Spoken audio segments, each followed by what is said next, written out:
저는 3년 동안 1년에 2건씩 경매 공매로 6건을 낙찰받았습니다. 그리고 솔직히 말하면 저는 낙찰에는 자신이 있어요. 이게 왜 자신이 있냐? 운이 좋아서가 아닙니다. 입찰가를 뽑는 저만의 방법이 있는데요. 근소한 차이로 아슬아슬하게 1등하는 방법, 오늘 그걸 다 알려드리겠습니다. 근데 그 전에 하나만 여쭤볼게요. 여러분, 입찰가 어떻게 정하세요? 혹시 감정가의 몇 퍼센트 이런 식으로 정하시는 건 아니죠? 그건 하시면 안 됩니다. 오늘 그 이유부터 말씀드리고 제가 6건 낙찰받으면서 쓴 진짜 방법을 다 공개하겠습니다. 경매 공부하시는 분들 보면 권리 분석도 하고 임장도 가고 열심히 하세요. 근데 마지막 입찰가 쓰는 칸 앞에서는 다 무너집니다. 왜냐? 이 숫자 하나로 결과가 완전히 갈리거든요. 너무 낮게 쓰면 떨어집니다. 그동안 쓴 시간, 임장 다닌 발품 다 날아갑니다. 그것도 몇십만 원 차이로 떨어지면 진짜 억울해요. 10만 원만 더 쓸 걸 하면서 몇 날 며칠 곱씹어요. 저도 그랬습니다. 근데 반대로 너무 높게 쓰면 이게 더 무서워요. 낙찰은 됐는데 시세보다 비싸게 산 거예요. 경매의 유일한 장점인 싸게 산다가 사라지는 거죠. 명도 고생 다 하고 수리비 다 쓰고 팔았더니 남는 게 없어요. 차라리 일반 매매로 살 걸 그랬죠. 그러니까 입찰가는 적당히가 없어요. 너무 낮아도 안 되고 너무 높아도 안 돼요. 딱 2등보다 근소하게 높은 그 지점,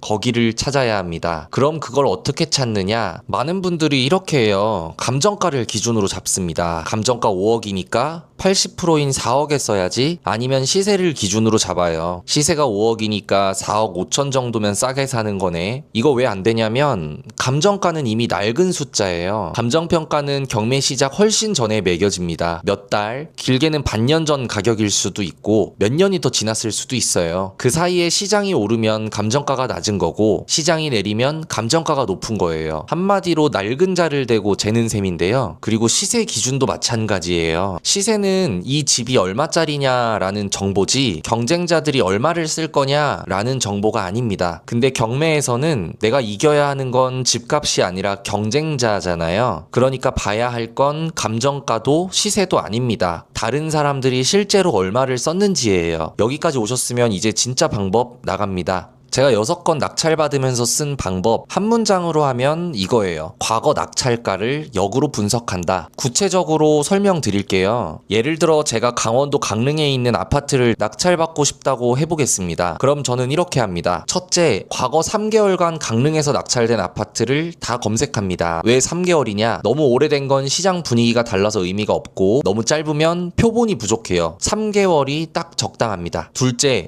여기가 중요한데 필터를 걸어요. 그냥 강릉 아파트가 아니라 제가 노리는 물건이랑 면적까지 비슷한 범위로 맞춥니다. 왜냐하면 같은 지역이어도 소형이랑 대형은 낙찰가율이 완전히 다르니까요. 조건을 최대한 비슷하게 맞춰야 의미 있는 데이터가 나옵니다. 셋째, 그 물건들의 낙찰가율이 몇 퍼센트인지 뽑아요. 감정가 대비 몇 프로에 낙찰되는지. 그럼 이 지역 이 정도 아파트는 대략 몇 퍼센트에서 낙찰되는구나. 이게 눈에 보입니다. 이게 핵심인데요. 감정가나 시세가 아니라 그 동네 그 물건 종류의 실제 낙찰 가격대를 데이터로 잡는 거예요. 경쟁자들이 얼마 쓰는지를 알고 들어가는 겁니다. 근데 여기서 초보들이 실수하는 게 있어요. 그냥 평균을 내버립니다. 근데 그러면 안 돼요. 왜냐면 가끔 낙찰가율이 말도 안 되게 튀는 물건이 껴있는데 이런 건 대부분 실거주 목적으로 들어온 사람들이에요. 그 사람들은 투자자가 아닙니다. 나 여기 꼭 살아야 돼 하고 시세 가까이까지 질러버려요. 그런 게 한두 개 섞이면 평균이 확 올라가니까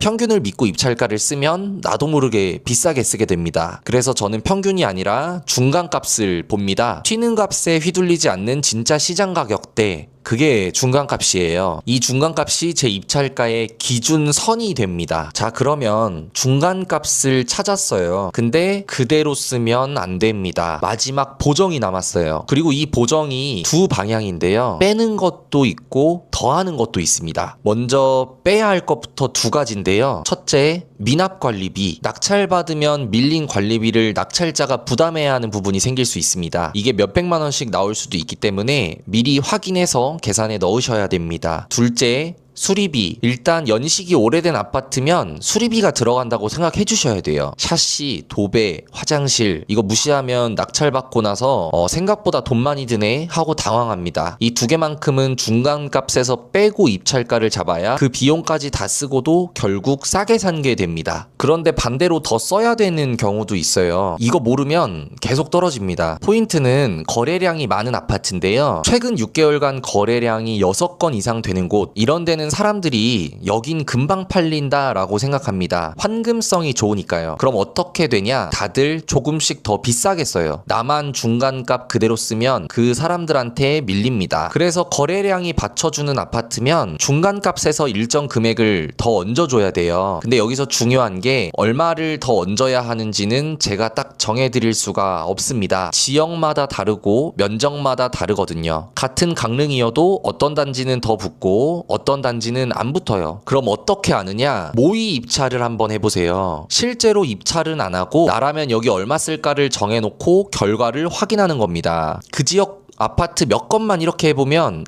여긴 이 정도 더 써야 되는구나 하는 감이 잡히는데요. 이건 공식으로 안 되고 직접 몇 번 해봐야 몸에 익습니다. 저도 처음부터 감이 있었던 건 아니에요. 이렇게 모의로 몇 번 돌려보면서 지역별로 감을 만들게 됐습니다. 자, 정리할게요. 입찰가는 감정가나 시세로 정하는 게 아닙니다. 경쟁자들이 실제로 얼마 썼는지 그 데이터로 정하는 거예요. 과거 3개월 같은 지역, 같은 면적대의 낙찰가율을 뽑고 평균 말고 중간값을 찾고 미납 관리비랑 수리비만큼 빼고 거래량 많은 지역이면 얼마쯤 더 얹고 그리고 더 얹는 금액의 감은 모의 입찰로 직접 잡는다. 마지막으로 한마디 하고 싶은 게 있어요. 이 영상 보시는 분들 중에 공부는 주구장창 했는데 정작 입찰은 한 번도 못 해보신 분들 계실 거예요. 얼마를 써야 할지 몰라서 혹은 잘못 쓸까봐 무서워서요. 저도 그 마음 알고 있습니다. 그런 분들 딱 한 달만 해보세요. 관심 지역 입찰가를 분석하고 모의 입찰 돌려보고 그냥 나라면 얼마 쓸까 정해놓고 결과 확인하는 겁니다. 한 달만 해보시면 낙찰 확률이 눈에 띄게 오르는 게 스스로 느껴지실 거예요. 제 경험으론 감으로 찍던 때랑은 비교가 안 됐습니다. 두려워서 못하셨다면 입찰 말고 모의 입찰부터 시작하세요. 그게 첫발입니다. 이런 실전 노하우 앞으로도 풀어드리겠습니다. 구독해두시면 놓치지 않으실 거예요.